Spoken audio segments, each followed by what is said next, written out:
A way to detach is to meet people where they are. I think a lot of the times we try to change people and make them who we want them to be, and we might try to control them in some type of way.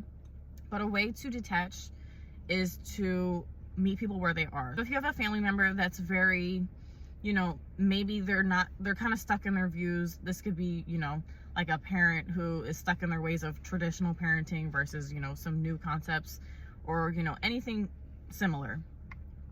Instead of trying to be like, oh my gosh, my parents wrong, I need to change them, blah, blah, blah, just meet them where they're at. You can have boundaries. You can, not participate in certain discussions or events because of where they are that you don't align with.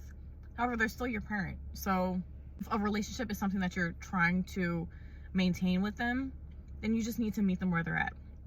You need to let go and say, this is who they are. They're not going to change. That's their life. I have no control over that, but I do love them as my family member, as my parent, and we may not see eye to eye, and we don't need to. However, they're trying to meet me halfway, so I'm going to meet them halfway.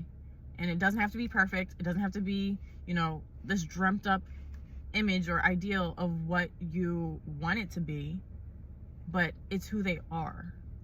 Does that make sense? Even in like romantic relationships, say your partner, they're like a little messy, but what they do is they clean, like maybe they're really good at cleaning the kitchen, or they're good at keeping up with like vacuuming or something like this. Or even if they're not good at any of those things, but they're the best cook in the world, they're taking the weight off of cooking from you, and you can focus on cleaning. That's meeting halfway. That's letting go and detaching. That's not trying to force them to be somebody that they're not.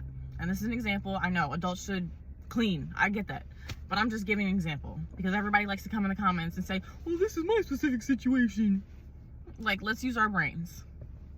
But I have a video on how to detach if you want to watch that on my YouTube channel. Same usernames, Jasmine's Gems.